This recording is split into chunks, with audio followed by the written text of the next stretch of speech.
soif de ta présence, ô Saint-Esprit, viens, souffle sur nos vies, embrasse nos cœurs, ô Seigneur, aide-nous à discerner ta volonté.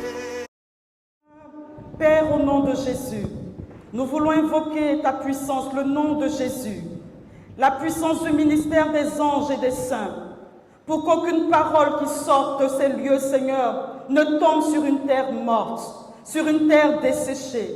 Que nos cœurs deviennent des terres, Seigneur, des cœurs ensemencés par ta parole, qui donnent du fruit en surabondance. Rima shayala gailala riba shevaru imayala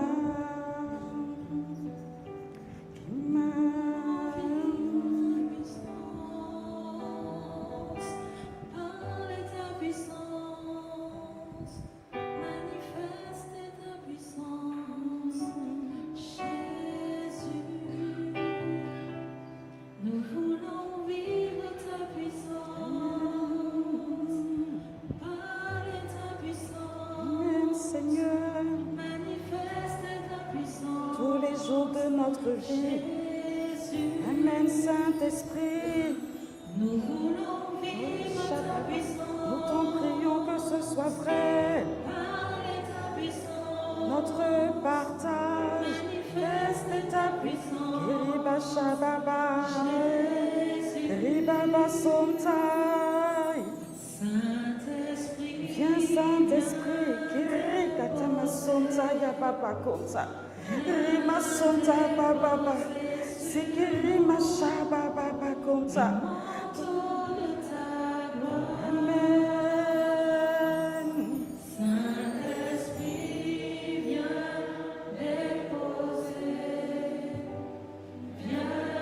déposer sur nous le manteau de ta gloire. Amen. Merci pour ce jour, merci Seigneur pour ce cadeau que tu nous fais de ta présence, de ce jour, de ce miracle de la vie, pour un jour que tu nous donnes Seigneur encore pour sanctifier l'histoire. Nous voulons à nouveau remercier le Seigneur parce qu'il nous permet de partager sa parole en ce jour. C'est un honneur, c'est un présage certainement pour dire que beaucoup de femmes doivent se lever comme des mères, comme des prédicatrices. Une prédicatrice, c'est quelqu'un qui enfante la vie à travers la parole de Dieu. Et nous avons une parole, mes sœurs, et je crois que nos évêques savent le reconnaître. Nous lui disons merci. Est-ce qu'on peut acclamer Dieu pour mon Seigneur? À votre place, je me serais mise debout et j'aurais acclamé le Seigneur pour un homme de Dieu.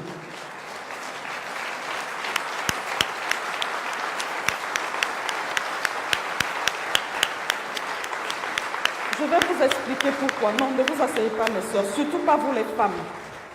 Vous savez, quand vous êtes dans une maison, qu'il y a un homme qui a suffisamment confiance en lui et qui a de la valeur, qui connaît sa valeur, il n'a pas peur de faire briller les autres. Parce que finalement, il ne s'agit pas de briller, mais il s'agit de reconnaître ce qui est dans la vie des autres. Et quand on a des hommes comme ça pour nous conduire, on ne peut que rendre gloire à Dieu et prier pour qu'il nous en donne des milliers.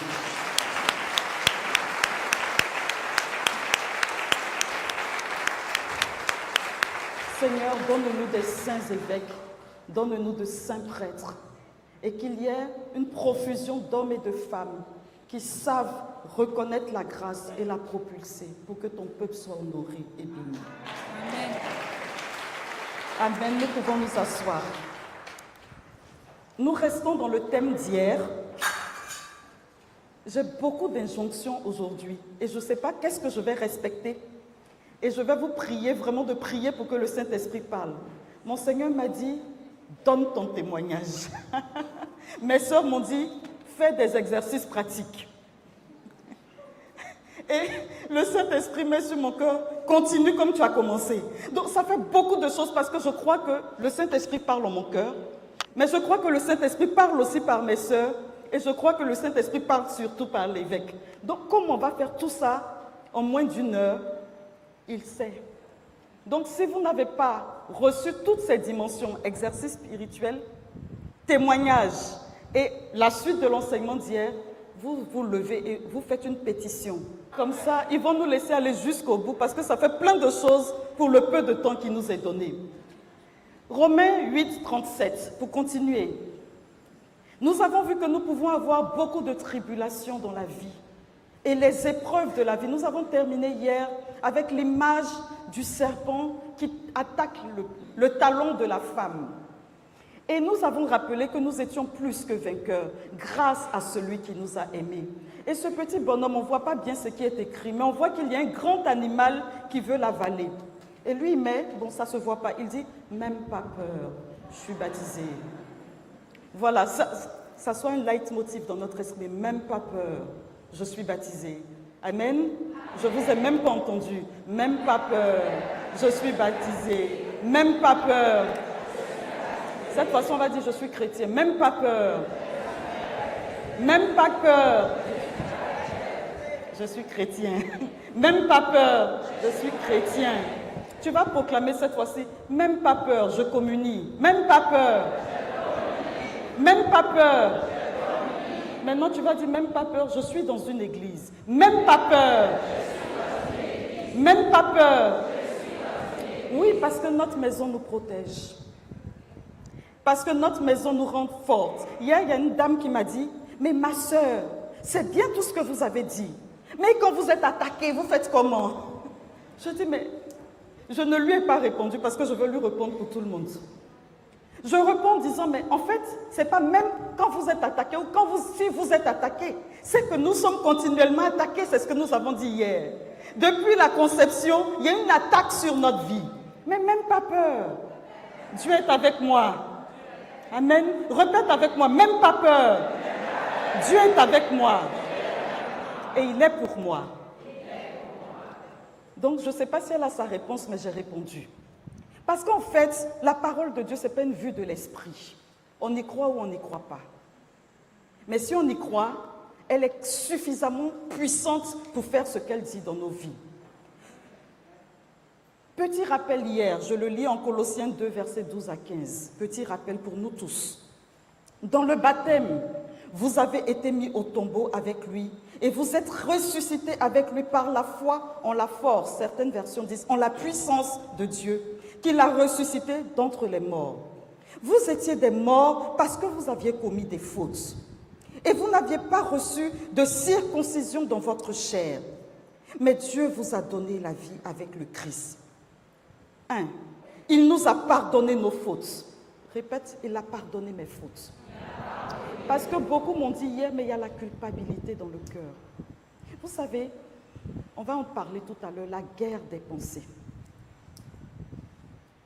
Quand Jésus dit qu'il est mort pour notre rachat, c'est un fait. Ça ne dépend pas de qui on est et de ce qu'on fait. Parce que ce qu'on fait trouve, j'ai envie de dire, la sanctification, la purification, l'absolution dans le fait qu'on repente nos cœurs devant Dieu. C'est ce qu'on va faire aujourd'hui. Père, nous avons péché contre toi. Nous ne méritons pas d'être appelés tes fils. Et puis quand on le dit, il n'a même pas le temps de dire, oui, mais tu te souviens, tu as fait ci, tu as fait ça. On dit, il ouvre ses bras. Il court à notre rencontre et il nous habille. Il nous donne la tunique. Il nous donne les sandales qu'il faut. Il nous donne l'anneau qu'il faut. Et ça doit être quelque chose, cette forteresse de pensée, à travers laquelle l'ennemi nous rappelle notre fragilité quotidiennement, qu'elle tombe au nom de Jésus. Pour laisser place à la capacité de réaliser que le salut est une réalité. Il est mort pour toi. Sœur, frère, c'est pour moi. Quand il était sur la croix, il mourait en ton nom et à mon nom. Et il se dresse pour chacun de nous comme l'avocat qui crie miséricordieux, justifié, gracié. Et c'est un fait. Si les autorités d'une république peuvent gracier des personnes, à plus forte raison le sang de l'agneau. Et celui qui est gracié peut vivre en se souvenant qu'il a été prisonnier, qu'il était esclave, mais il sait désormais qu'il est libre, parce qu'il peut aller et venir. Que Dieu brise en nous ce pouvoir de la culpabilité, en installant la grâce du repentir véritable, c'est-à-dire la capacité d'être vraiment en retournement devant notre misère. On n'est pas d'accord avec. Elle ne nous aliène pas, on n'est pas d'accord avec, on se bat contre elle. Mais on ne reste pas enfermé dans la fragilité d'hier et d'avant-hier. Que Dieu nous en donne la grâce. Il nous a pardonné toutes nos fautes. Écoutez bien ce qu'il a fait. Il a effacé le biais de la dette qui nous accablait. On dit qu'il a effacé, toi tu continues de rappeler la dette. On dit qu'il a effacé la dette qui t'accablait. Et toi, tous les jours, tu te souviens hier, tu as fait ça, est-ce que je vais être puni? J'ai rencontré une dame comme ça dans mon immeuble. Un jour, je rentrais chez moi et puis je vous connais, je vous ai vu à la messe. Et je la rencontre, elle me dit, est-ce que vous pensez que je ne vais pas aller en enfer? Je dis, mais pourquoi devriez-vous aller en enfer? Mais j'ai commis trop de péchés. Je dis, mais vous avez demandé pardon à Dieu? Je ne fais que ça toute ma vie. Je dis, vous demandez pardon à Dieu pour des péchés commis depuis. Et il ne vous a pas encore pardonné.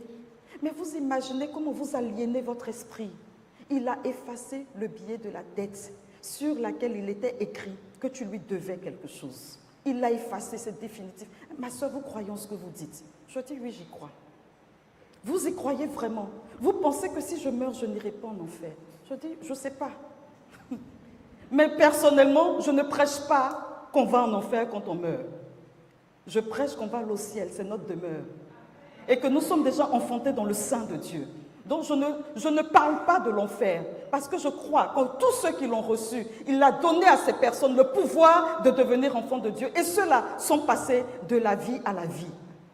Et parce qu'on passe de la vie à la vie, la mort n'est qu'un passage, un voyage peut-être douloureux, mais ça reste un voyage qui nous donne d'entrer dans notre éternité bienheureuse.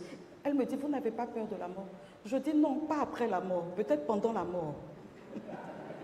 Oui, pendant la mort, on ne sait pas. Parce que je ne veux pas le perdre, je ne veux pas le renier. Mais l'après, non, parce que je crois qu'il est suffisamment miséricordieux pour m'accueillir. Sinon, on aurait perdu notre temps. Vous savez, je disais à des jeunes que c'est bien dans le monde. Ce n'est pas parce que ce n'est pas bien qu'on est ici, hein. C'est chic. Je ne sais pas si vous comprenez ce français-là, parce que je parle souvent le français ivoirien. Ça veut dire que quand on danse en boîte, parce que j'ai connu cette vie, c'est intéressant. Donc venez prendre du temps dans une église toute une journée, assis sur des bancs durs, sans champagne ni vin. Et en plus, on nous fait jeûner aujourd'hui. Ce n'est pas forcément la chose la plus agréable dans la vraie vie, dans le monde dans lequel on est. Mais en Jésus-Christ, nous, on réalise qu'il le mérite et on prend ce temps-là. Donc, on ne va pas faire ça là, prendre le billet, faire 9h30 pour pouvoir aller en enfer. Pourquoi? Prendre 3 jours pour venir nous asseoir, pour nous sanctifier dans sa présence pour aller en enfer. Pourquoi? Sauf s'il n'est vraiment pas un juste juge. Mais parce qu'il est un juste juge, il ne s'agit pas de tes œuvres, il s'agit de l'œuvre accomplie en Jésus-Christ. Amen. Et ça, il est temps que nous catholiques, particulièrement nous catholiques, on le réalise. Pourquoi? Parce que pendant longtemps, on a été sous le poids du jansénisme, qui nous emmène à nous auto-flageller continuellement, à manquer de charité avec nous-mêmes, au point où on n'est même plus charitable avec les autres. Il est peut-être temps qu'on déclare « ça suffit ». Je ne vous ai pas entendu. Mes soeurs m'ont dit de faire des exercices, c'est ce que je suis en train de faire. Les exercices de proclamation, ça suffit maintenant. Je passe dans une nouvelle saison. Et je passe à une autre saison. La saison des victorieux. Il a effacé le billet de la dette qui nous accablait en raison des prescriptions légales pesant sur nous. Il y a des prescriptions qui pèsent sur nous. Tu n'as pas fait ci, tu n'as pas fait ça, tu as fait ci, tu n'as pas fait... Une forme de religiosité qui nous enferme dans un esclavage. Il l'a annulé en le clouant à la croix.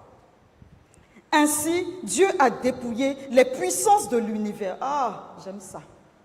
Et il les a publiquement donnés en spectacle et les a traînés dans le cortège triomphal du Christ. Est-ce que vous comprenez ce que la parole de Dieu dit? Tout ce qui est pour nous occasion de chute, de combat, de fragilité, de peur, Dieu l'a cloué à la croix et l'a traîné dans un cortège de victoire. Et nous pouvons marcher en victorieux. C'était des rappels. Jusque-là, on est dans des rappels. Colossiens 1, 12, 22.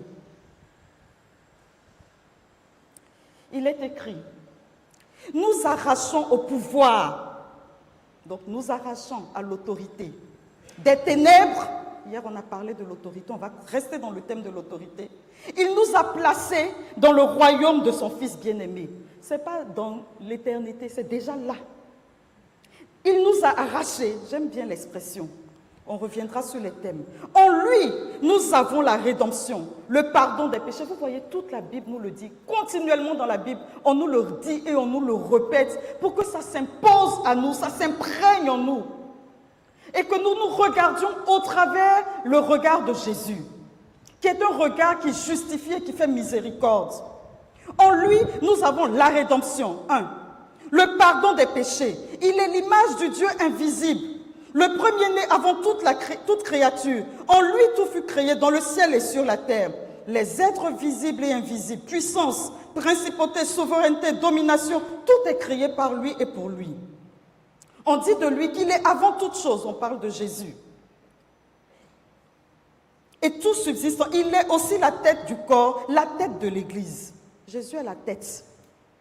Je ne sais pas vous, quelle est la partie du corps que vous êtes. Moi, j'ai décidé que j'étais le cœur. Je ne sais pas pour vous. Il y en a qui sont le bras. Il y en a qui sont l'orteil. Il y en a qui sont, à moins qu'ils soient amputés, ça veut dire que s'il est rentré là-bas, on rentre tous avec lui, parce que nous sommes les membres de son corps. Et en fait, ce sont des réalités spirituelles qu'il nous faut accueillir vraiment dans le Saint-Esprit. Il est la tête du corps. Bon, il paraît que quand on coupe une tête qui n'a plus de corps, on appelle ça une décapitation. Sauf si Jésus est décapité, il n'y a pas de raison que je ne sois pas moi son cœur là où il est. Vous êtes quoi? Quelle partie du corps? C'est lui le commencement, le premier-né d'entre les morts, afin qu'il ait en tout la primauté. Il est celui qui nous ouvre la voie. Car Dieu a jugé bon qu'habite en lui toute plénitude et que tout par le Christ lui soit enfin réconcilié. Tout lui soit réconcilié. Ce sont des bases. Faisons la paix par le sang de sa croix, la paix pour tous les êtres sur la terre et dans le ciel. Vous, qui étiez jadis étrangers à Dieu, vous, moi, vous étiez même ses ennemis par vos pensées, notez bien grand dans votre cahier, pensées, et vos actes mauvais. Mais Dieu maintenant, Dieu vous a réconcilié avec, regardez dans un petit passage comme ça, le nombre de fois qu'il est mentionné la question du pardon, de la rédemption et de la réconciliation. Il vous a réconcilié avec lui dans le corps du Christ, son corps de chair, par sa mort, afin de vous introduire en sa présence. Saint, immaculé, irréprochable. Amen. Vous imaginez, frère, il a décidé que toi, moi, nous sommes non seulement immaculés, nous sommes, attendez, immaculés sans péché. Saint, irréprochable. Là où il y avait l'accusation, Dieu dit tu es irréprochable parce que le sang, je te regarde à travers le sang de Jésus et je ne vois pas ta misère, je ne te vois pas, je vois en toi la marque du Christ. Et parce que tu as cette marque, je dis justifié. Et si Dieu nous justifie, qui nous condamne? Romains 8. Qui condamnera ceux que Dieu a déclarés non coupables? Qu'il se lève et qu'il prenne la parole. S'il est dans cette assemblée ou ailleurs. Il n'y en a pas. Donc si Dieu lui-même le dit pour toi, il n'y a pas de raison que toi, tu décides que ce ne soit pas vrai. Et que tu vives dans une forme d'autodénigrement et d'autoflagellation continuelle. Ça suffit. Je n'ai pas entendu. Ça suffit. Nous sommes toujours dans les rappels de tout ce qu'on a dit hier, c'est un récapitulatif. Le ciel est ouvert pour toi.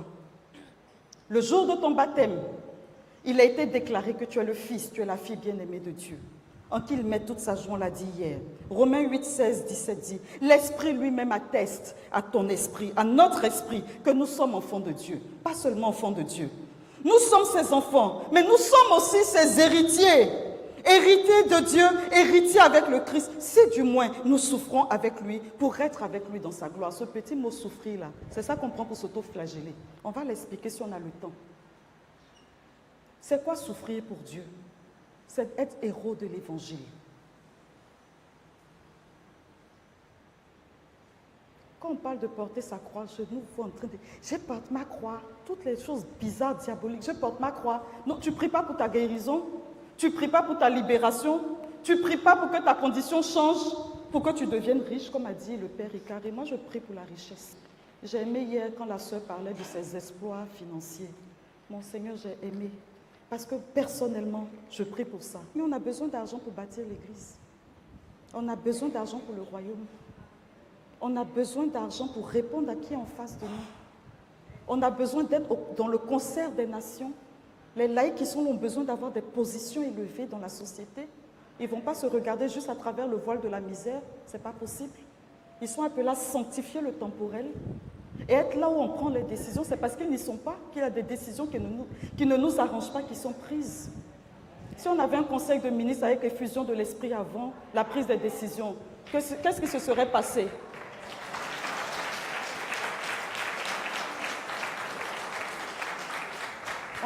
Il nous faut sortir d'une mentalité. Il ne s'agit pas d'être riche, mais riche en vue de Dieu, mais pour notre bien-être aussi. Vous avez besoin de manger, vous avez besoin de vous soigner, vous avez besoin d'être alerte, vous avez besoin d'en avoir pour faire toutes sortes de biens. On critique les évangéliques. Moi, je ne les critique pas. J'ai fait une étude sociologique sur 5 ans, en faisant une étude contrastée évangélique-catholique. Il y a une part de l'évangile qu'ils ont compris, peut-être que nous, on n'a pas encore compris suffisamment. Et nous, on y travaille dans notre communauté, en tout cas la branche laïque, pour relever ces défis. Et je mets tous les laïcs au défi de relever ce défi. Dans la mesure où vous êtes quelque part, c'est de faire tout pour être excellent. Même quand il s'agit de vendre quelque chose de simple, mais d'être excellent dans ce qu'on fait. De telle sorte que notre témoignage paraît sur tous les plans. Là, j'ai entendu des gens nous dire que c'est parce qu'on est pauvre qu'on devient religieuse. Et qu'on fait de la vie religieuse un refuge. Ça m'a trop blessée. Ça m'a blessée. Je dis donc, vous ne croyez pas que nous, quand on devient religieuse, c'est parce qu'on a fait une vraie rencontre de Dieu. On a discuté pendant des heures. Et puis il dit, mais pourquoi vous tenez une telle discussion? Vous arrivez à tenir un tel langage. Vous n'êtes pas une femme vile? Je dis non, je ne le dis pas, je suis docteur. Mais quand moi j'allais aux études, c'est le Seigneur qui m'a dit, tu veux servir l'église, tu veux me servir dans l'église, va te former. Il me l'a dit 3 fois, non seulement dans la prière, mais par la bouche d'un évêque. Il dit, ma fille, si tu ne te formes pas, tu ne serviras pas l'église comme Dieu veut t'utiliser. Va au plus haut et va au plus loin. J'ai obéi, ça marche. Parce que quand on se retrouve, qu'on discute, on est sur des sujets qui peuvent trouver contradiction et nous, on peut défendre notre foi. Et tout ça, c'est la richesse. Richesse matérielle. Richesse intellectuelle, richesse à tous les niveaux, ça ne se négocie pas. Il est peut-être temps aussi qu'on prie pour le réveil à notre niveau, mais pas seulement le réveil, le rafraîchissement. Et que déjà entre nous catholiques, il y ait des communautés de proximité, où on ne passe pas le temps à se critiquer, sur des détails qui ne nous permettent pas d'avancer. Jésus n'a pas dit ça pour nous. J'ai entendu quelqu'un dire qu'elle veut le réveil pour la Guyane. Oui, tu veux, ma soeur, le réveil pour la Guyane. Mais pour qu'il y ait le réveil, mais il y a des clés pour le réveil. Et toutes les parties du monde qui ont vécu un réveil, ils ont suivi un protocole. Et dans le protocole, au bas de l'échelle, il y a 2 choses. La charité fraternelle et les moyens financiers. Je ferme ma parenthèse et je reviens sur mon thème. 1 Jean 5, verset 4. Tout être qui est né de Dieu est vainqueur du monde. Or, la victoire remportée sur le monde, c'est notre foi. Que Dieu nous fasse grandir dans la foi. Éphésiens 1, 11, 13, 14. En lui, nous sommes devenus le domaine particulier de Dieu. Nous y avons été prédestinés selon le projet de celui qui réalise tout ce qu'il a décidé. Il l'a voulu. En lui, vous aussi, après avoir écouté la parole de vérité, l'évangile de votre salut, et après y avoir cru, vous avez reçu la marque du Saint-Esprit, la marque de l'Esprit. Écrivez ça quelque part. J'ai reçu la marque de l'Esprit. Et l'Esprit promis par Dieu est une première avance sur notre héritage. Tout ça, c'était des rappels. C'est toujours des rappels.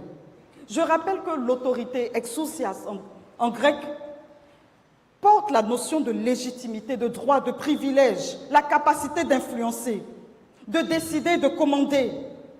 L'autorité, c'est ce qui permet légitimement de demander à quelqu'un de nous obéir, d'obéir à nos ordres, et il le fait. Ça ne se discute même pas, sans que cette demande ne soit remise en cause. Il faut noter ça dans votre esprit. Quand on va dire que vous avez l'autorité, c'est ça que vous avez. Colossiens 1,13 dit, nous arrachons au pouvoir des ténèbres. C'est ce que nous avons lu tantôt. Il nous a placés, arrachés, il y a quelque chose de violent dans arracher. Il y a quelque chose de violent. Il nous a arrachés, il nous sort de quelque chose, d'un bras d'autorité. De tout ce qui nous oppresse, il nous arrache d'un bras d'autorité et il nous place, il nous positionne. Être placé, c'est la position. Mon frère, ma soeur, notre position en Christ, c'est dans les lieux élevés. Une position dans les lieux élevés.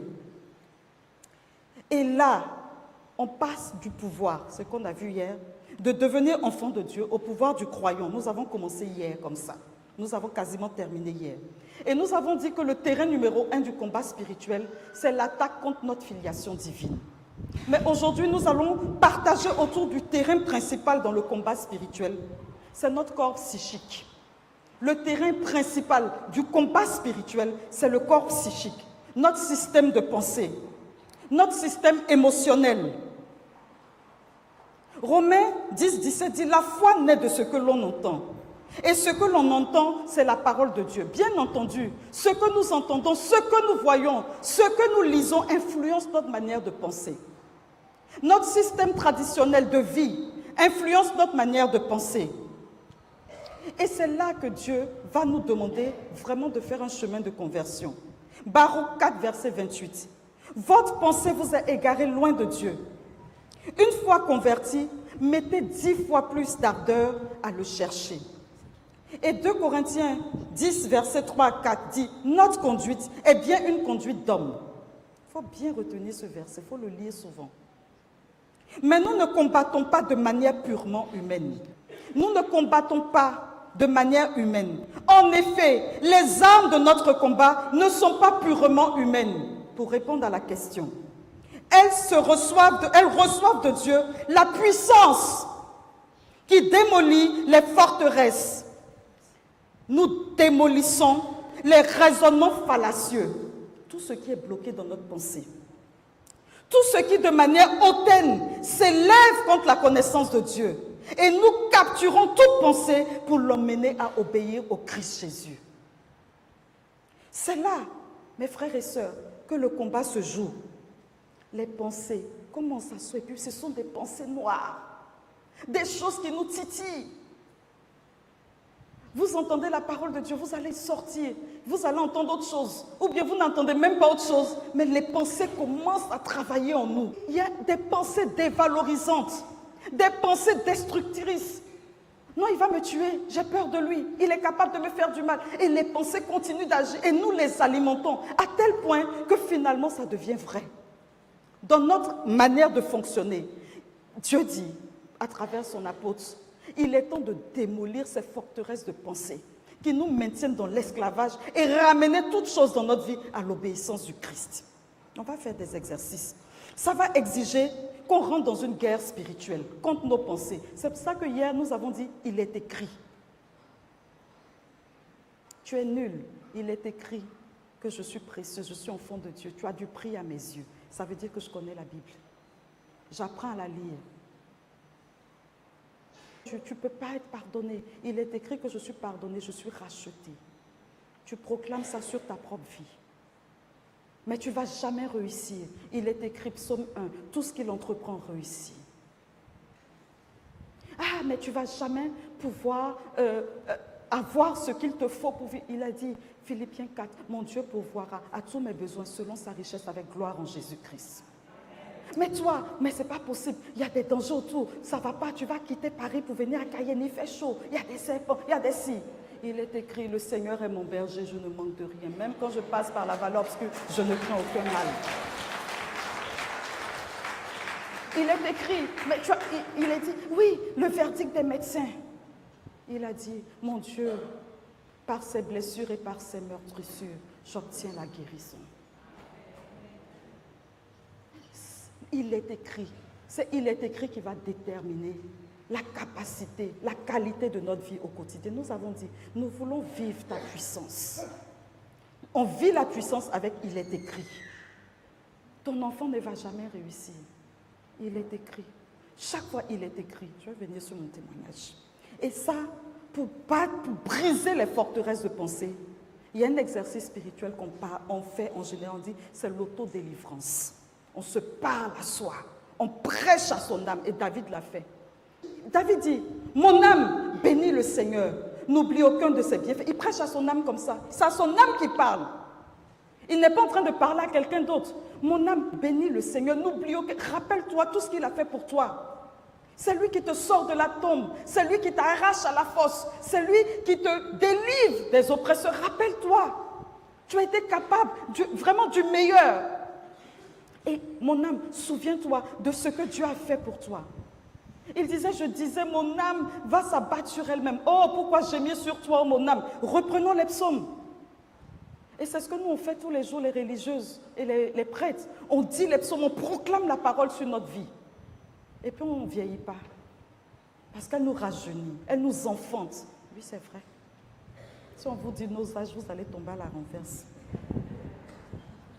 Parce qu'on proclame la parole de Dieu. Tous les jours, ça devient quelque chose on dort avec, ça nous habite. Pourquoi gémir sur toi, oh mon âme? Espère en Dieu, prends courage, espère en Dieu. Et puis ton âme commence à avoir de la force. Et puis tu te souviens que tu as lu dans l'Office, si nos fautes parlent contre nous, ô Dieu, agis pour l'honneur de ton nom. Tu es au milieu de nous et ton nom est invoqué sur nos vies. Ah, le nom de Jésus est invoqué sur ma vie, je suis justifié. On passe à autre chose et puis on peut vous servir. Donc la personne qui voulait savoir comment on fait, c'est le secret. C'est le secret, la parole prophétique sur sa propre vie. Donc c'est la guerre des pensées, le combat de destinée. J'appelle ça un combat de destinée. Parce qu'en fonction de ta pensée, ta vie va être ce que tu veux. Souvent Jésus dit aux gens qu'il soit fait selon ta foi. Mais la foi en ce que tu crois, même si Jésus ne veut pas le mal pour toi, que tu n'es pas d'accord, ça ne va pas bouger. Vous voyez, vous priez pour des personnes. Hier, ça m'a fait sourire, j'ai vu une scène. L'évêque avait prié pour quelqu'un. Ça c'était vraiment, moi j'étais bénie de la prière. Et puis la dame continuait de parler. Oui, mais ici, il y a ça. Parce que ça nous donne de l'assurance d'avoir une autorité qui nous fait du bien. Il lui a parlé. L'évêque s'arrête pour te parler. Elle continue de parler. Comme si ce qu'il avait fait et ce qu'il avait dit n'avait aucune valeur. Vous nous faites ça souvent. Et puis après, dit, oui, mais après, à la maison, là, il y a quelqu'un qui me persécute. Tu lui as donné les clés. Hein. Et puis la personne vient annuler en même temps toutes les clés. Elle m'a dit d'être pratique, c'est ça. C'est les exercices pratiques. Oui, mais il y a quelqu'un qui me persécute. Est-ce que tu penses que, ma soeur, est-ce que vous pensez que ça peut marcher? Mais en fait, c'est ça la réalité. Soit tu es dedans, soit tu n'es pas dedans. Si tu n'es pas dedans, c'est bien. Pourquoi? Parce que tu donnes l'occasion aux gens de te soutenir et de te mettre dedans. Quand tu es dedans aussi, reste bien dedans. Mais quand tu n'es pas dedans et que tu es dedans en même temps, c'est trop compliqué parce qu'on ne sait pas sur quel pied on danse. Je disais un jour à une de mes collaboratrices dans le ministère, c'est un peu comme quand on part en guerre et puis vous voulez faire les enfants. Il faut parler de réveil. Je dis à mes collaboratrices, imaginez une mère qui est en guerre, elle a la Kalachnikov dans la main parce qu'il faut qu'elle bombarde les positions ennemies. Et puis en même temps, elle est l'enfant qui est lui aussi bien grand, hein, qui est capable de prendre une Kalachnikov et qui dit non, je vais t'aider en même temps. Imaginez l'image. Mais ça ralentit le mouvement. L'ennemi même va vous voir parce que vous devez marcher, comme on dit, sous couverture. Vous vous couvrez. Je regarde beaucoup de systèmes de guerre parce que je sais qu'on est en guerre. On se couvre et puis on se cache l'un derrière l'autre. Et ça, c'est ce qu'on fait souvent. On nous donne les armes de la victoire et en même temps on veut rester au lait. Alors qu'on a des grosses dents. Mais les frères, les sœurs, quelle est la mère qui va donner la tétée à un enfant qui a des dents bien, des dents. Il y a des moments gentils. Si moi j'étais mère, je n'allais pas faire. J'allais te donner du riz pour que tu manges. Donc vous voyez, souvent on fait ça dans l'église. On est des adultes à qui on donne de la nourriture solide, à qui on donne qui ont des sacrements. Vous imaginez ce que ça signifie, communier tous les jours. Communier tous les jours, ce que ça représente. Recevoir Jésus en soi. Hier, on a fait la liturgie du baptême, il fallait qu'on fasse aussi la liturgie de la messe. Tout le mouvement qu'il y a. Et toi, tu sors de là. je vais vous donner l'image que vous avez. Vous savez que Jésus, le grand Jésus est en vous. Et puis le petit diable est là. Et puis, vous courez avec votre Jésus grand parce que le petit diable vous poursuit. Mais ça, vous imaginez un peu l'horreur spirituelle.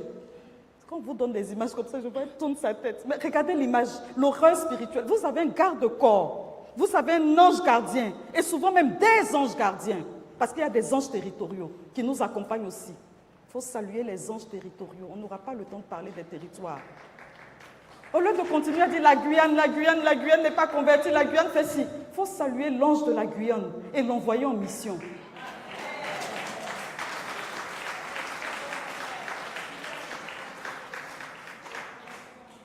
Et ça, vous imaginez, on se lamente sur des choses alors qu'on a toutes les armes pour être des victorieux et pour aider les autres. Donc, ils vont partir chez les évangéliques. Parce que quand ils viennent, quand ils te disent, ma soeur, toi qui es là depuis 20 ans, 10 ans, 15 ans, 5 ans de conversion, ma soeur, j'ai un problème. Tu dis, va voir le prêtre. Mais le prêtre, il n'a pas le temps. Non, il n'a pas le temps. Il a sa mission de prêtre. Tu dis, va voir la soeur. Elle aussi, elle a sa mission de soeur. Mais toi, tu as ta mission aussi de témoin de l'évangile. On n'est pas tous en train de faire le même boulot. Là, je prêche, vous m'écoutez. Mais à la fin, il va falloir que vous alliez travailler aussi.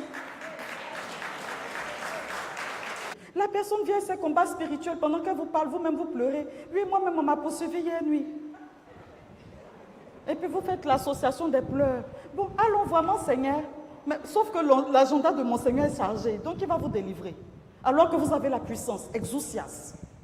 Et vous n'avez pas que la puissance, le pouvoir. Vous avez aussi dunamis avec la confirmation. L'autorité et la puissance. Donc il est temps de sortir. Dis, ça suffit. Mais avant de continuer, on va briser nous-mêmes nos forteresses. Je voudrais qu'on prie quelques minutes. Parce qu'elle a dit de faire les exercices. Les exercices, c'est la prière. Levons-nous, s'il vous plaît. On va faire ce qu'on appelle la libération par la bénédiction.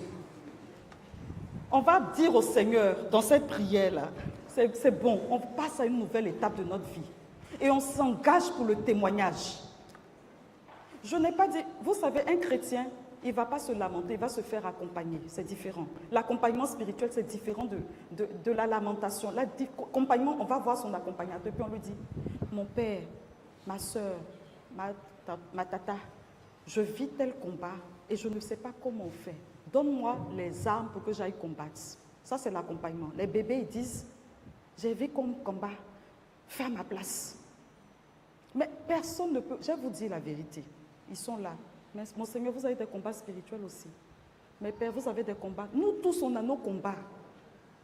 Vous pensez que moi, je vais laisser mon combat? Je vais rater ma victoire sur ma propre vie et puis je vais m'occuper de toi qui est grand comme ça pour réussir. On va échouer, nous tous. Le Père, il a ses combats. Quand il se lève le matin, vous ne savez pas quel est le combat spirituel qu'il doit mener. Donc quand il se lève et puis prend le temps de prier pour lui, c'est pour être fort face à l'extérieur. Toi, quand tu te lèves, tu dis, non, je ne prie pas, je vais aller voir les pères. Mon père, les diables me poursuivent. J'ai dit aux gens, si vous rêvez, je leur ai dit, mais elles sont libérées, moi je ne prépare pas mon temps. J'ai dit aux filles là, elles m'ont dit, il y a une qui a dit, elle dormait, puis il y a un chien noir qui la poursuivait. Et puis le chien l'a mordu. Je dis, tu sais quoi, va redormir. Elle dit, pourquoi? Je dis, va rêver que tu poursuis le chien, tu le mords et tu te réveilles. On continue la vie. Elle dit, tu ne pries pas pour moi? Je dis, va mordre le chien. Quand tu l'auras mordu, tu viens, va prier pour guérir ta morsure à toi. Ça vous fait rire, mais vous voyez, c'est ça. Ça suffit maintenant. Donc, on va prendre... Ça suffit. On va prier. Si vous voyez la prière, si vous ne voyez pas, vous répétez avec moi, bien vous écoutez la mienne. Seigneur Jésus, viens me recouvrir de ton sang précieux. Viens recouvrir la propriété de toutes les personnes qui sont ici dans ton sang précieux.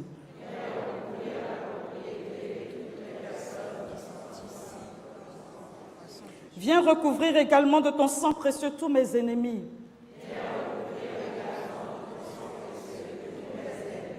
Au nom de Jésus, j'interdis à tout esprit maléfique d'attaquer qui que ce soit et quoi que ce soit sur cette propriété. dans cette église, dans ma vie, dans ma famille. Vous voyez ça? Nous, on a le droit de le faire. J'interdis à tout esprit de m'attaquer. Je réponds à la dame qui m'a posé la question hier. Ce sont des prières d'église. J'interdis à toute personne de m'attaquer. Et moi, j'ajoute dans le visible et dans l'invisible. Au nom de Jésus, par la puissance de son esprit, je détruis l'effet de toute parole qu'on aurait pu prononcer contre moi. Je détruis, j'annule l'effet de tout geste, de toute cérémonie pouvant susciter une vexation en moi. Au nom de Jésus, je me relève de tout geste, toute cérémonie capable de provoquer une angoisse, un trouble, une oppression, une maladie, une malédiction quelconque. Au nom de Jésus, je coupe tous les liens négatifs qui existent entre moi et tous mes ennemis, entre moi et tous mes ancêtres. Au nom de Jésus, je retourne en bénédiction à mes ennemis tout le mal qu'on a pu me faire. Une chose, quand on bénit ses ennemis, on reçoit le double, le triple, le centuple de la bénédiction. Il y en a qui disent « je maudis tous ceux qui m'attaquent ». Nous, on choisit de les bénir pour continuer d'être pleinement bénis. Ce sont des choix prophétiques. Esprit de bénédiction, tombe au niveau de mon intelligence, de mon imagination, de ma mémoire, de mon cerveau et détruit toutes les causes de troubles. Esprit de bénédiction, tombe au niveau de mon cœur et guérit toutes les blessures de mon cœur. Confondre tous les sentiments qui ne viennent pas de toi. Esprit de bénédiction, tombe au niveau de mon corps, tombe au niveau de mes organes internes, tombe au niveau de mon système nerveux, tombe au niveau de mon système glandulaire, tombe au niveau de mon système musculaire, tombe au niveau de mon système osseux. Vierge Marie, arrache-moi à tout ce qui ne vient pas de Jésus et enveloppe-moi précieusement dans ton manteau maternel. Vierge Marie, je t'en supplie, appelle constamment l'esprit de bénédiction sur moi. Amen. Je suis fort, oui, plus que vainqueur par le sang de Jésus. on le proclame. Je suis fort, oui, plus que vainqueur par le sang de Jésus, mon sauveur. Je suis fort. Je suis fort. Amen. Ramasaka baba saya baba baba. Ramasonta ya baba baba sonta, Seigneur. De Jésus, Nous sommes forts en toi. je suis fort, Amen. oui, plus que vainqueur par le sang de Jésus, mon sauveur. On va le proclamer avec détermination, qu'il y a un écho dans notre corps psychique. Parle à ton âme en le disant, je suis fort. Tu le proclames pour toi. Vous savez, avec ce genre d'exercice, il y a beaucoup de démons qui sortent de nos vies. L'environnement est assaini. Je dis, ce n'est pas parce que nous les catholiques, on ne crie pas que ce n'est pas puissant. Il y a des témoignages. Tu vas proclamer à la face de tous les peuples, là maintenant, devant les anges, devant les saints, devant les démons, devant toutes les autorités, quelles qu'elles soient, que tu es fort et plus que vainqueur. La parole le dit, on l'a lu tout à l'heure. Par le sang, par le nom, par l'autorité, par la personne de Jésus-Christ, tu es fort, tu es forte, et à cause de cela, tu es marqué d'une autorité que rien ne peut détruire. Tu le proclames. Je suis fort. Je suis fort. Fort, oui, plus que vainqueur, par le sang Par le sang de Jésus. et Je suis fort. je suis fort. Fort. Oui, plus que vainqueur, par le sang de Jésus, mon sauveur. Par le nom de Jésus, je suis fort. Je suis fort. Amen. Fort, oui, plus que vainqueur, par le nom de Jésus. Je suis fort, fort, oui, plus que vainqueur, par le nom de Jésus, mon sauveur. Par l'Esprit, Je suis fort, fort, oui, plus que vainqueur, par l'Esprit de Jésus.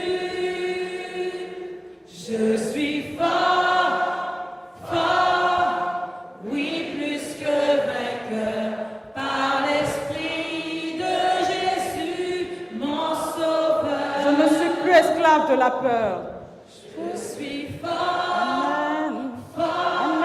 Amen. Oui, plus que vainqueur, je J'ai- ne suis plus esclave de la peur. Je suis fort, fort, oui, plus que vainqueur, je ne suis plus esclave de la peur. Père, au nom de Jésus, tes enfants ont proclamé qu'ils sont forts et plus que vainqueurs. Nous invoquons ce nom de Jésus et dans le visible et dans l'invisible, toutes les forteresses sont brisées. Nous le proclamons au nom de Jésus. Les sujets et les objets de peur tombent au nom de Jésus. Seigneur notre Dieu, l'objet de toute frayeur dans nos cœurs, dans nos vies, tombe au nom de Jésus. Jésus, ton nom va jusque dans nos maisons, sur nos propriétés, dans notre travail, dans notre vie professionnelle, sur le chemin que nous empruntons. Nous allons avec la puissance de ton nom, ce nom qui sécurise. Et j'appelle au nom de Jésus une sécurisation prophétique autour de chacune de nos vies.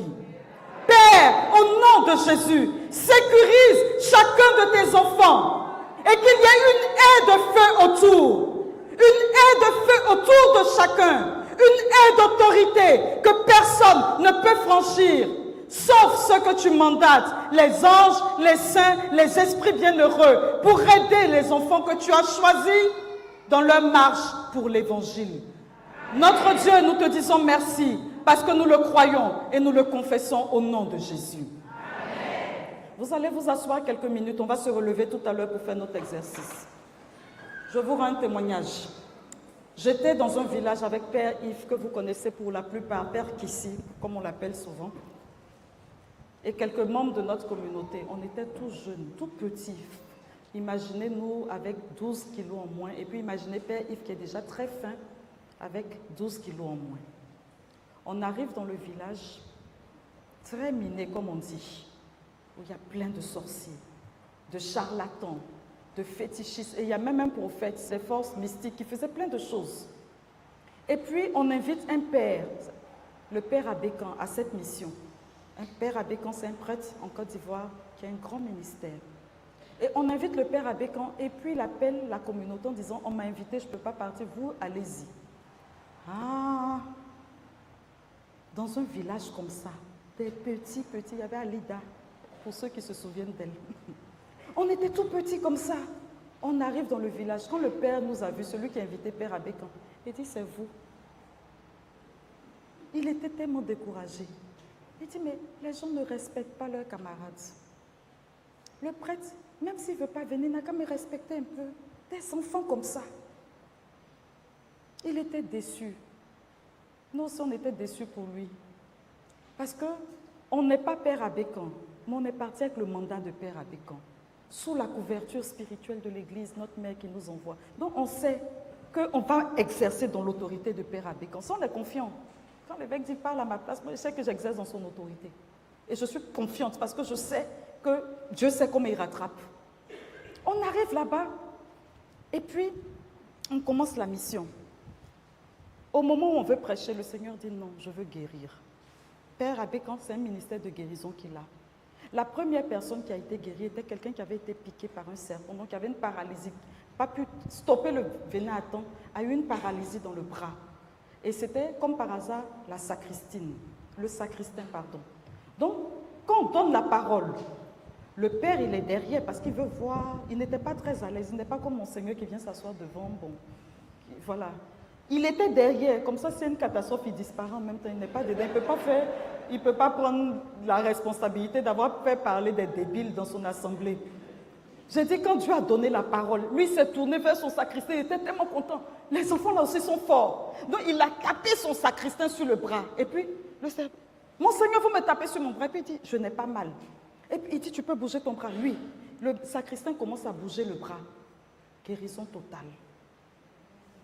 Donc le gars a commencé à s'avancer un peu dans l'assemblée. Ça a commencé à lui plaire. Mais le Seigneur a fait des choses extraordinaires à cette mission. Et le lendemain, on devait aller dans le village même où il y a le prophète. Quand on arrive, on veut commencer la mission. Donc le prêtre nous demande de commencer. Et on lui dit non. On a prié cette nuit. Le Seigneur dit qu'il veut visiter le village. Le Seigneur dit qu'il veut visiter le village. Mais comme hier, vous imaginez si c'était la veille, Dieu avait dit son état moyen des écervelés. Mais comme c'était le lendemain, qu'il avait vu des signes, quand on a dit le Seigneur dit qu'il veut visiter le village, il dit ça veut dire quoi? Qu'on doit prendre le Saint-Sacrement et qu'on doit faire une procession dans tout le village. Jésus veut voir tous ses enfants, ceux qui l'aiment, ceux qui ne l'aiment pas.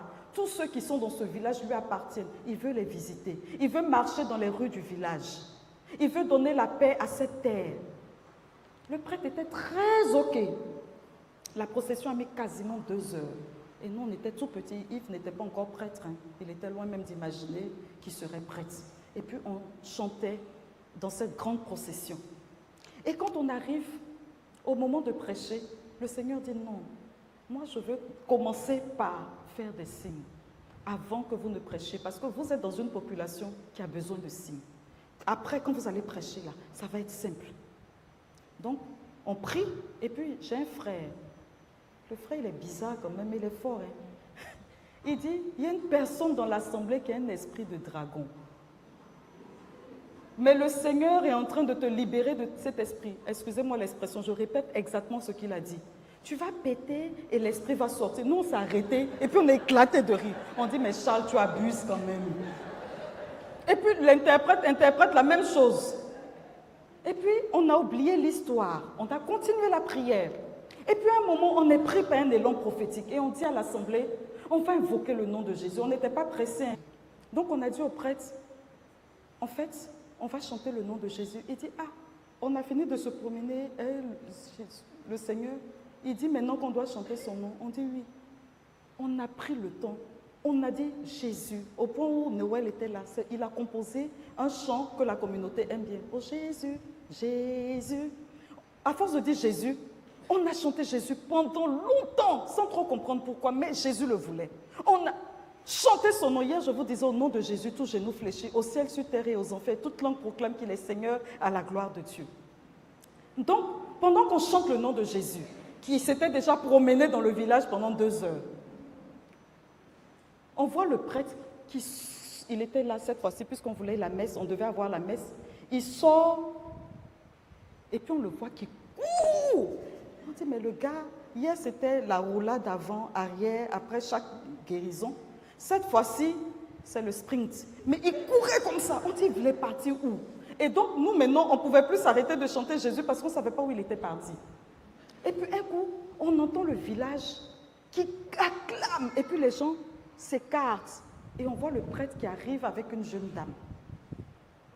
Et tout le village en liesse. On est les seuls à ne pas comprendre ce qui se passe.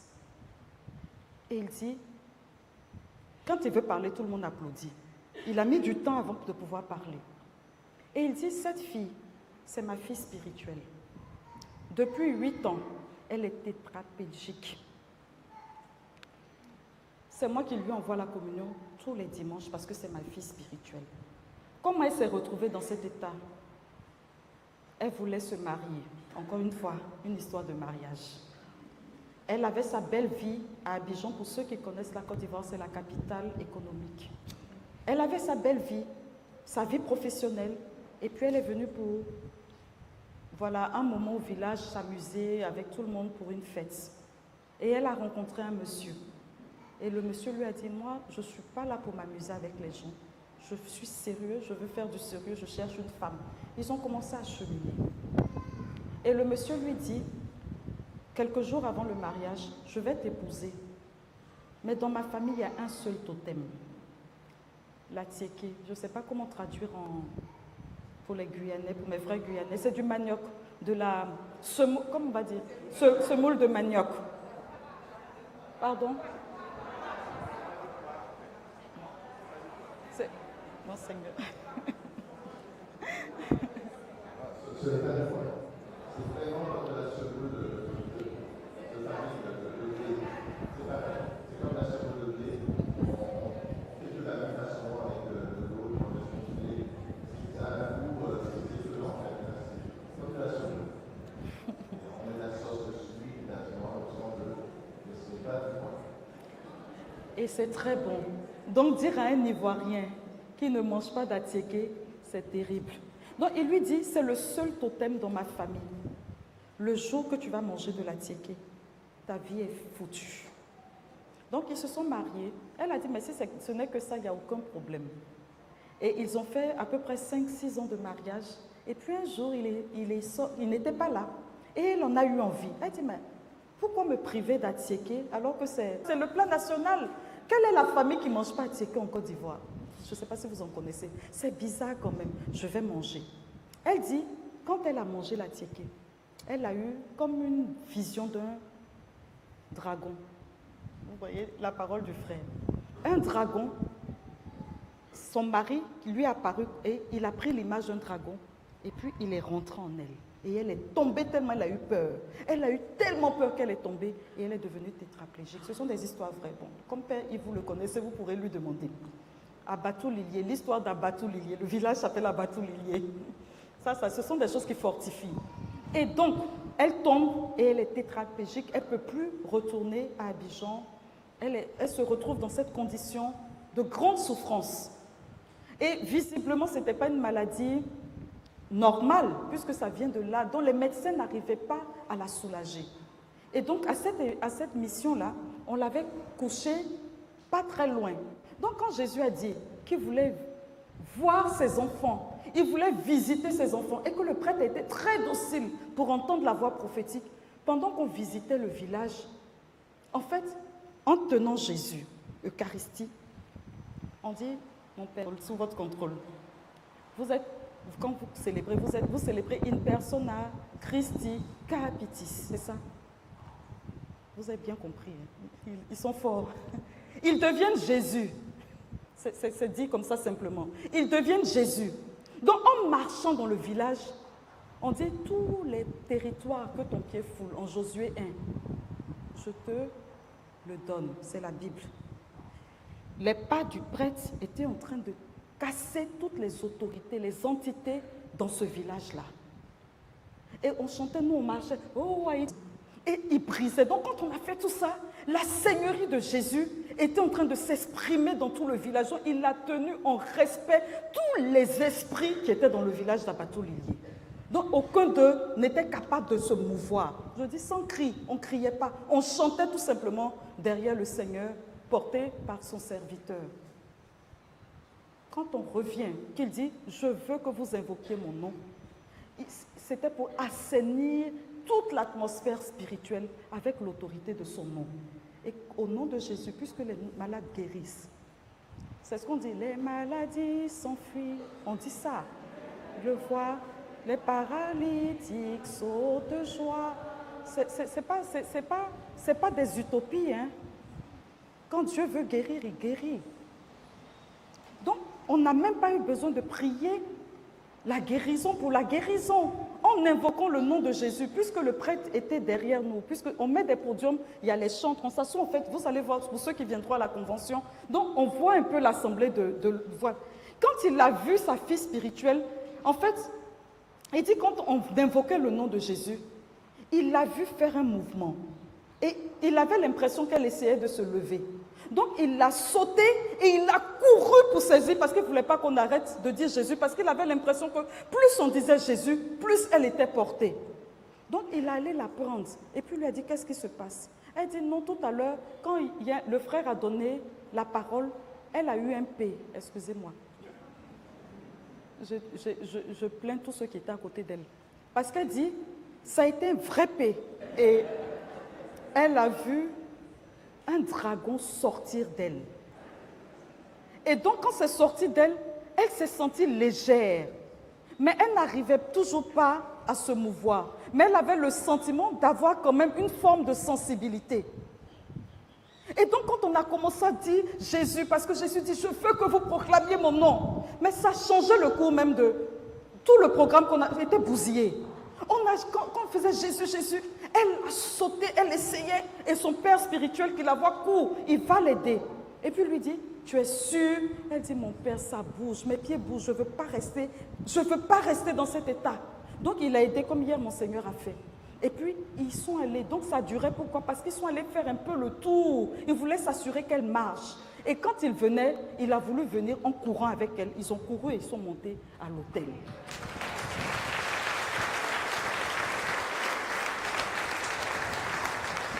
Et ça, pour ma foi d'enfant, pour ma foi de jeune religieuse, j'ai été boostée à croire que Dieu ne ment pas, selon ce qui est écrit en titre.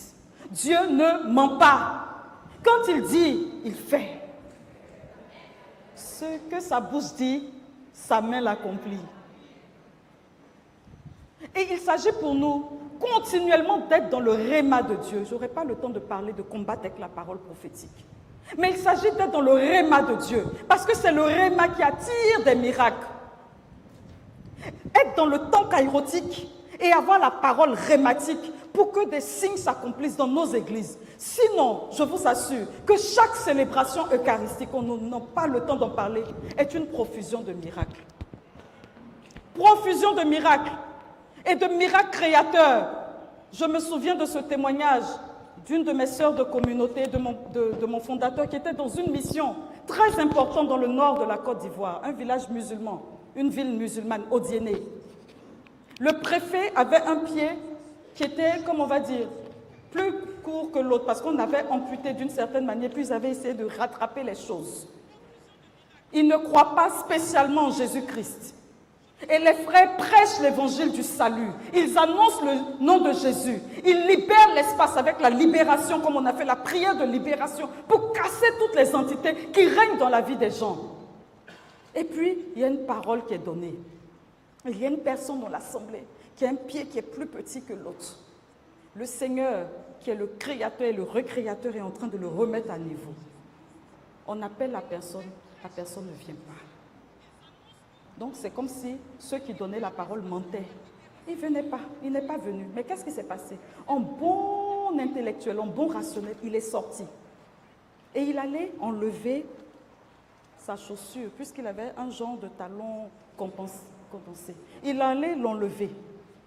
Et puis, il regarde son pied pousser et prendre la même dimension que l'autre pied.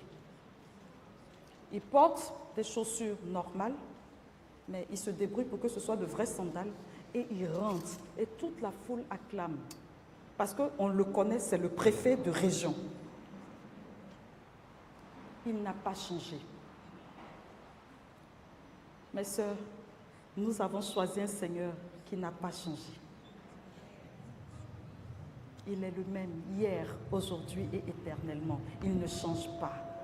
Il mérite que nous nous attachions à lui et que nous vivions notre vie de baptisés, de chrétiens, dans l'assurance, avec l'autorité qu'il nous donne. Romains 10, versets 8 à 10. Mais que dit cette justice? Tout près de toi est la parole. Elle est dans ta bouche, elle est dans ton cœur. Cette parole, c'est le message de la foi que nous proclamons. En effet, si de ta bouche, tu affirmes que Jésus est Seigneur, si dans ton cœur, tu crois que Dieu l'a ressuscité d'entre les morts, alors tu seras sauvé. Car c'est avec le cœur que l'on croit pour devenir juste. C'est avec la bouche que l'on affirme sa foi pour parvenir au salut. Tu veux voir des signes dans ta vie. Deuxième terrain du combat spirituel. La parole.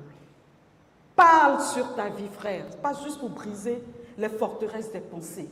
Mais parle sur ta vie. Pour dire des paroles qui deviennent pour toi le lieu du salut.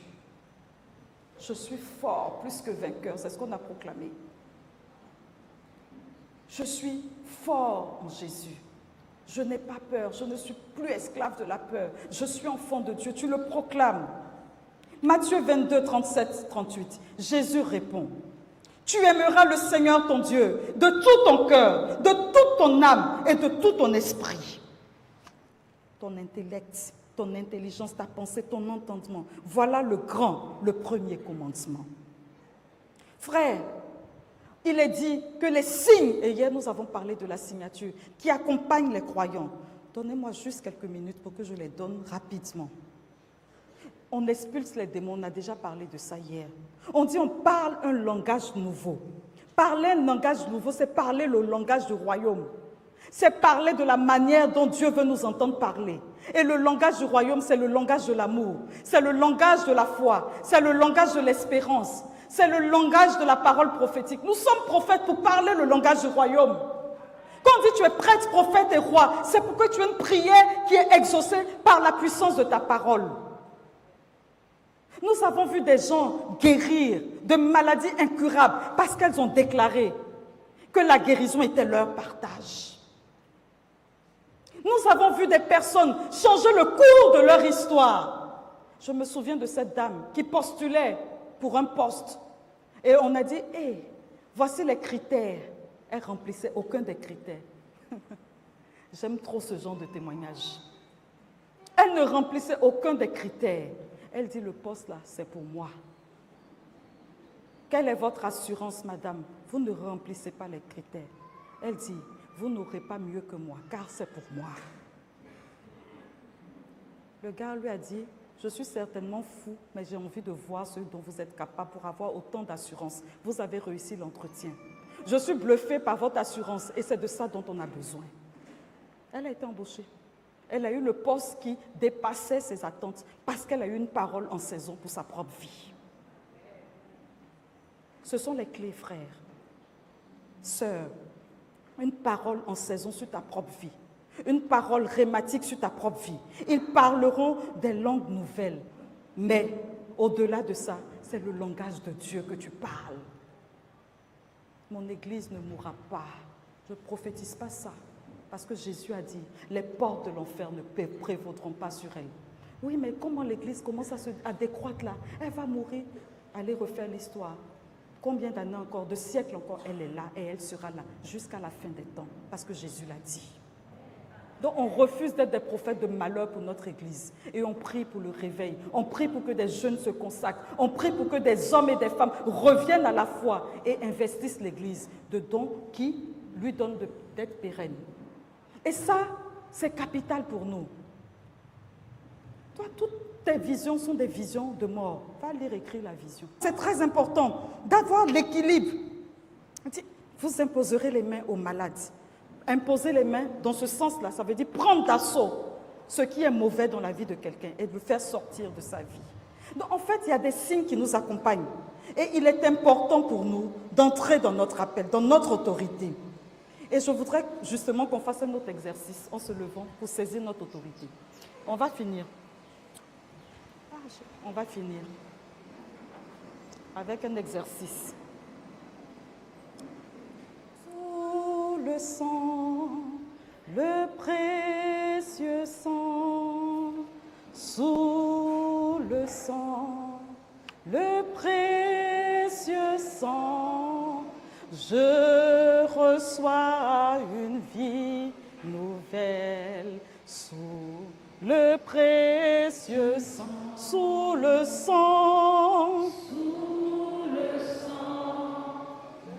précieux sang, sous le sang, le précieux sang, je reçois une vie nouvelle sous le précieux sang. Impose-toi les mains. Aie le courage, tu peux le faire sur ton cœur, sur ta poitrine, partout où tu veux. Moi, je l'impose sur ma tête. Et tu dis avec moi, je loue le sang précieux de l'agneau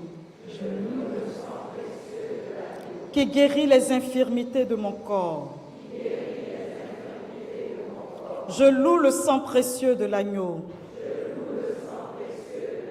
qui guérit les infirmités de mon âme. Je loue le sang précieux de l'agneau qui guérit les infirmités de mon esprit. J'adore le sang de l'agneau dans sa puissance de pardon. J'adore le sang de l'agneau dans sa puissance de guérison. J'adore le sang de l'agneau dans sa puissance de purification. J'adore le sang de l'agneau dans sa puissance de restauration. J'adore le sang de l'agneau dans sa puissance de protection. Je loue le sang de Jésus-Christ qui couvre tout mon péché et m'en purifie.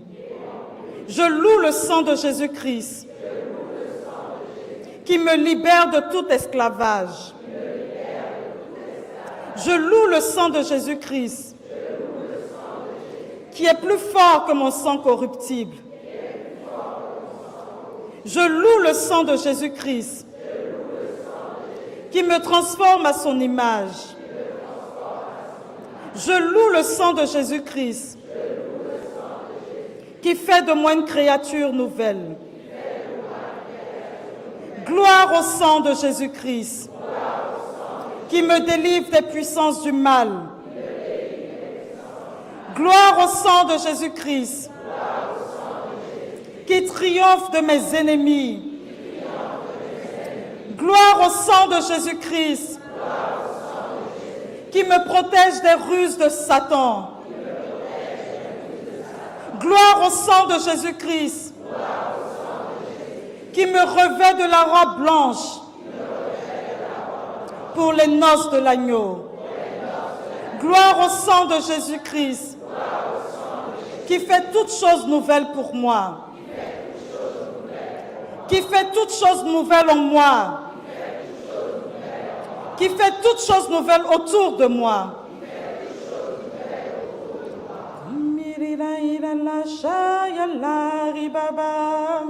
Rima shayalla yalla ribaba shevarum riba shevarara ilala saibaba rima yalla ribaba rima sheva riba iba shevarum. Seigneur, quand tu descends, il y a transfert entre ciel et terre. Et nous voulons que tu satures l'atmosphère spirituelle pour qu'au cours de cette Eucharistie, des signes, des miracles, des prodiges s'accomplissent. Seigneur, comme tu m'as guéri à travers la Sainte Hostie, je prie pour que tous ceux qui communient en ce jour, que ce soit en te recevant avec ton corps, ton âme, ta divinité, toute ta présence, Seigneur, ou tous ceux qui vont avoir la communion de désir, reçoivent une visitation spéciale de l'Esprit. Qu'il y ait une visitation spéciale de l'Esprit lorsque nous touchons, Seigneur, ce corps sacré, ce corps que nous voulons honorer, sanctifier en ce jour. Je te dis merci. de libérer ta puissance, de libérer ton autorité, de libérer ta royauté dans la célébration de cette Eucharistie. Et Seigneur notre Dieu, viens toucher nos corps malades, viens toucher nos âmes malades, viens toucher les situations malades, les femmes qui prient pour leurs enfants, les femmes qui prient pour leurs époux, les époux qui prient, les femmes qui ont besoin d'enfants. Seigneur, viens toucher toutes les situations, quelles qu'elles soient. Qu'aucun de nous ne sorte de cette église sans avoir reçu une part qui est de toi. Je te le demande par la puissance du nom de Jésus. Quand il descend, Oui, tout s'arrête, il y a transfert entre ciel et terre. Quand il descend, l'atmosphère change, il y a transfert entre ciel et terre. Le Saint-Esprit est là. Le Saint-Esprit est là. Le Saint-Esprit est là. Le Saint-Esprit est là. Les maladies s'enfuient, les aveugles voient, les paralytiques sautent de joie. Les stériles enfantent, les sourds entendent, par sa puissance, par sa puissance. Amen, amen. Il y a une onction pour les miracles ici. Je vois beaucoup de chaînes qui tombent. Je vois des gens qui étaient liés et les chaînes sont brisées. Je vois des personnes qui étaient comme dans des cachots et comme si la main de Dieu venait briser ces cachots. Je vois des personnes enfermées dans des trous et qu'ils sont retirés de la fosse. Je vois des personnes que le Seigneur est en train de visiter d'une manière spéciale. C'est la main de Dieu qui se pose sur plusieurs personnes au milieu de nous. Père, je t'en prie avec le peu de temps que nous avons. Oh Père, s'il te plaît, ce qui a commencé, achève-le. Que ces chaînes qui tombent soient définitivement tombées au nom de Jésus. Que ces cachots qui s'ouvrent soient définitivement ouverts au nom de Jésus. Je vois des portes ouvertes, des personnes qui sont restées bloquées dans des situations. Le Seigneur ouvre les portes et il dit, sors dans la liberté, sors dans la liberté, sors dans la liberté mon enfant. Je vois des personnes qui ont tourné en rond pendant des années, tourné sur elles-mêmes sans avoir de réponse. Et le Seigneur en ce jour ouvre la voie, un chemin là où tout semble fermé. Dieu dit, je veux me présenter à mon peuple comme celui qui fait du bien, celui qui relève l'accablé, celui qui console l'affligé, celui qui renouvelle dans l'onction.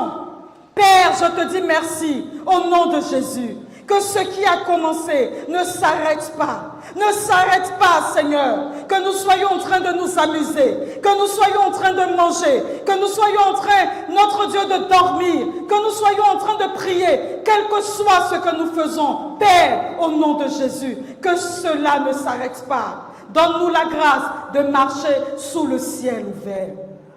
Que nous marchions, Père, sous le ciel ouvert.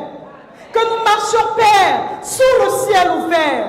Un ciel qui s'ouvre et qui ne se referme plus jamais, au nom de Jésus. Saint-Esprit, prends le contrôle de chacune de nos vies et présente toi-même. Présente-toi toi-même comme le défenseur, l'avocat, le libérateur, le victorieux, le saint qui nous sanctifie et qui nous donne de faire des exploits. Nous allons proclamer cette parole pour terminer. Avec Dieu, nous ferons des exploits. Avec Dieu, nous faisons des exploits. Avec Dieu, nous transformons l'environnement. Avec Dieu, nous possédons les territoires. Avec Dieu, nous entrons dans le renouveau de l'esprit. Nous nous ne serons plus jamais les mêmes. Nous ne serons plus jamais les mêmes. Nous ne sommes plus jamais les mêmes. Et pendant que tu le dis, je vois le Seigneur qui répond sur plusieurs, une puissance, une eau pure, qui les purifie de la tête jusqu'aux pieds. Et parmi ces personnes, il y en a quelques-unes qui sentaient dans leur corps comme une souillure. Vous n'arrivez pas à vous défaire de cette souillure intérieure, malgré les confessions. Vous avez l'impression que vous avez été souillé dans votre corps, qu'on vous a volé quelque chose. Dieu répand sur vous la pluie de son onction qui vous lave et qui extirpe le mal à la racine.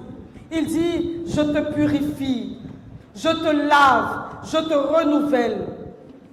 Et ton corps est en train de recevoir la restauration. Un corps qui reçoit la virginité et la paix. Il dit, je brise la violence qui t'a été faite et je t'établis dans la nouveauté. La culpabilité que tu portais est attachée à des actes que tu as commis et tu n'arrivais pas à croire au pardon. Et cette chaîne tombe maintenant au nom de Jésus. Je vois la main de Dieu qui guérit plusieurs cœurs, qui guérit plusieurs histoires. Il dit, laisse-moi réécrire ton histoire. Laisse-moi lui donner du sens. Laisse-moi essuyer tes larmes. Laisse-moi t'introduire dans cette nouveauté à laquelle tu aspires. Tu pleures beaucoup et personne ne voit ces larmes. Tu cries et personne n'entend. Dieu te dit, je t'ai vu et je t'entends. Je te vois et je t'entends et je me présente à toi comme le consolateur, celui qui te libère. Seigneur, nous te remercions pour ce temps de grâce. Nous te remercions pour l'homme de Dieu qui l'a suscité. Nous te remercions pour nos vies. Seigneur, merci de bénir et que cette bénédiction ne soit suivie d'aucun chagrin.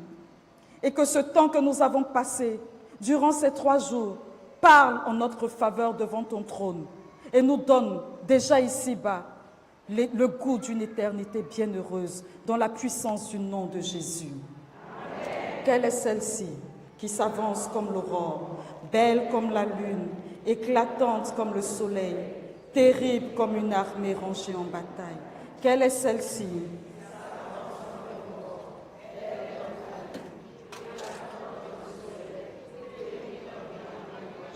Quelle est celle-ci?